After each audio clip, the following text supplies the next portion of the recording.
नमस्कार। मैं एस्ट्रोलॉजर रोहन शिंदे आप सभी का इस नए वीडियो में स्वागत करता हूँ।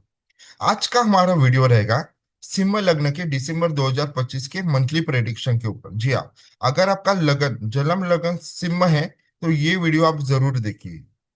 तो हम इसकी शुरुआत कर दे। जैसे कि आप सभी जानते हो कि सिंह लग्न का यानी लियो का जो पहले घर का जो स्वामी होता है वो है सूर्य देव। सूर्य देव खुद ही सिंह लग्न के स्वामी होते हैं। तो सूर्य देव जो है वो पहले घर के स्वामी होके अभी जो उनका गोचर है वो 16 नवंबर 2025 से वृश्चिक राशि में चल रहा है। और आगे जाके 16 दिसंबर को उनका गोचर पंचम भाव में धनु राशि में हो जाएगा। सूर्यदेव जब भी अभी फिलहाल उनका दिसंबर जैसे स्टार्ट होगा तो उनका गोचर चौथे घर में वृश्चिक राशि में रहेगा। तो जिन जातकों को सूर्य की दशा या अंतर्दशा चल रही है और लगन उनका सिंह है तो उनके लिए ये समय बहुत अच्छा रहेगा।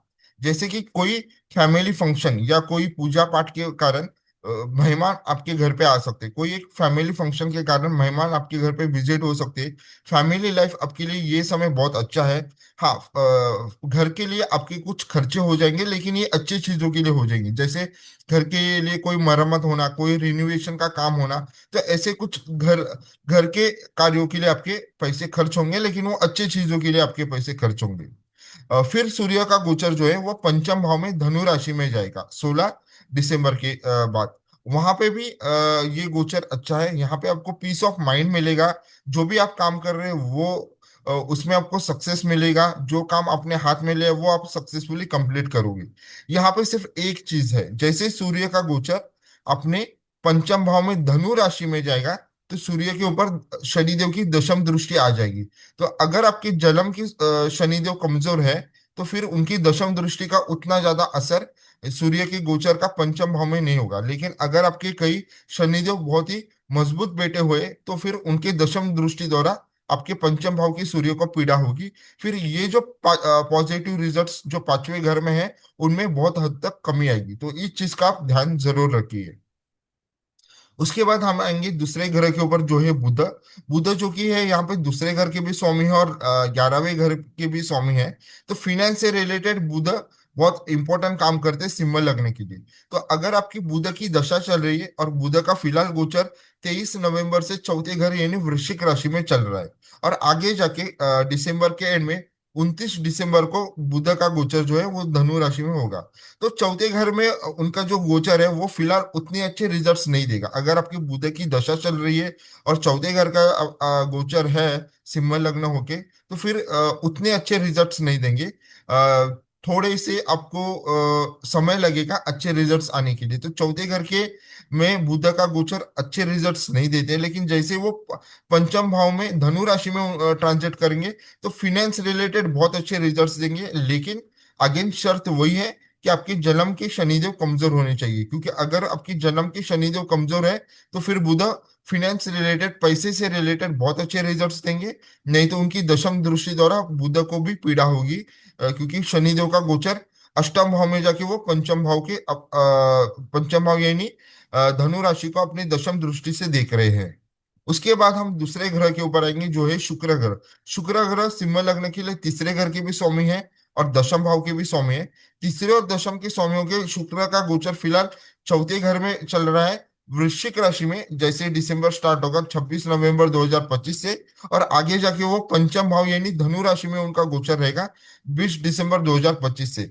चौथे घर में जो भी शुक्र का गोचर है वो पैसे से रिलेटेड आपको बहुत अच्छे बेनिफिट्स देंगे और आपके मैरिज लाइफ के लिए ये समय बहुत अच्छा है। तो अगर आपकी शुक्र की दशा या अंतर्दशा चल रही है और सिंह लग्न है तो पैसे से रिलेटेड आपकी जो भी काम है वो सक्सेसफुल होंगे और मैरिज लाइफ के लिए भी ये समय बहुत अच्छा है। लेकिन जैसे वो अपना पंचम भाव में उनका गोचर होगा धनु राशि में तो मैरिज लाइफ के लिए ये नेगेटिव है। वहां पे कुछ खर्चे हो सकते हैं। लेकिन वहां पे अगेन शनिदेव की दशम दृष्टि आ रही है। तो अगर शनिदेव आपके जन्म की स्ट्रांग है तो फिर रिजल्ट्स ज्यादा नेगेटिव मिलेंगे। अगर वीक है तो उतने ज्यादा नेगेटिव रिजल्ट्स आपको नहीं मिलेंगे जब शुक्र का गोचर पंचम भाव में धनु राशि में होगा 20 दिसंबर के बाद। अभी हम अगले ग्रह के ऊपर आएंगे जो कि मंगल, जो कि एक सिंह लग्न के लिए योग कारक ग्रह है क्योंकि वो चौथे घर को भी दिखता है केंद्र को और 90वें घर को भी दिखता है सिंह लग्न में। तो चौथे और 90वें घर के स्वामी होके उनका भी गोचर चौथे घर में ही चल रहा है, अपनी खुद की राशि में चल रहा है। 27 अक्टूबर से उनका गोचर वृश्चिक राशि में चल रहा है, लेकिन वहां पे वो लग्नेश सूर्य द्वारा अस्त है, और फिर आगे जाके 7 दिसंबर को वो धनु राशि में उनका गोचर हो जाएगा।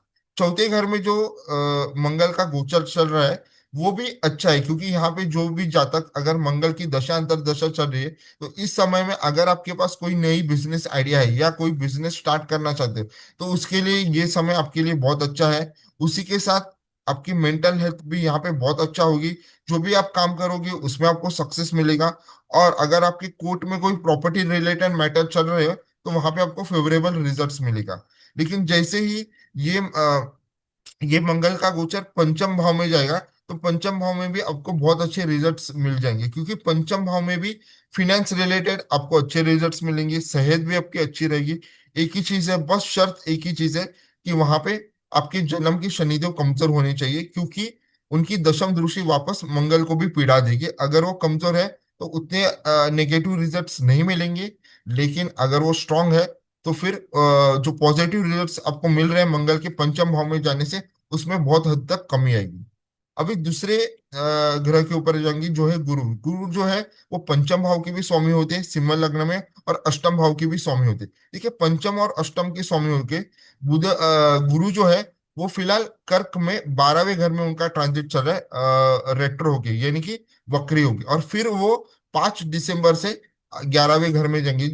जब तक ये शुरू के 4-5 दिन जो इसमें है, 12वें घर में है, भले उच्च के राशि में, लेकिन वहां पे उतने अच्छे रिजल्ट्स नहीं देंगे। लेकिन जैसे ये मिथुन राशि में आ जाएंगे 5 दिसंबर से वक्री अवस्था में, तो ये बहुत अच्छे रिजल्ट्स देंगे। यहाँ पे जो लोग बच्चों का एक्सपेक्ट कर रहे हैं उनको चाइल्ड एक्सपेक्ट होगा, जिनकी शादी होनी है उनको मैरिज के प्रपोजल मिलेंगे और मैरिज डील सक्सेसफुल हो जाएंगी।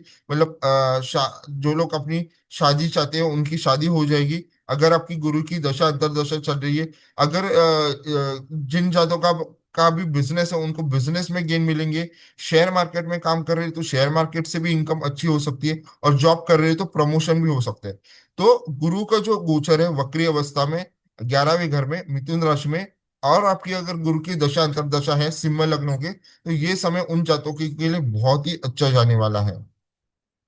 फिर हम जाएंगे अगले ग्रह शनिदेव। देखिए, शनिदेव वैसे तो छठे घर के भी स्वामी है, और 7वें घर के भी स्वामी है, और उनका गोचर अभी अष्टम भाव में यानी मीन राशि में चल रहा है। देखिए, अष्टम भाव के शनिदेव सिंह लग्न के लिए उतने अच्छे रिजल्ट्स नहीं देंगे, क्योंकि यहाँ पे एक चीज है कि यहाँ पे जॉब लॉस, जो लोग जिनकी भी शनिदेव की दशा अंतरदशा चल रही है, उनको फियर ऑफ जॉब लॉस हो सकता है।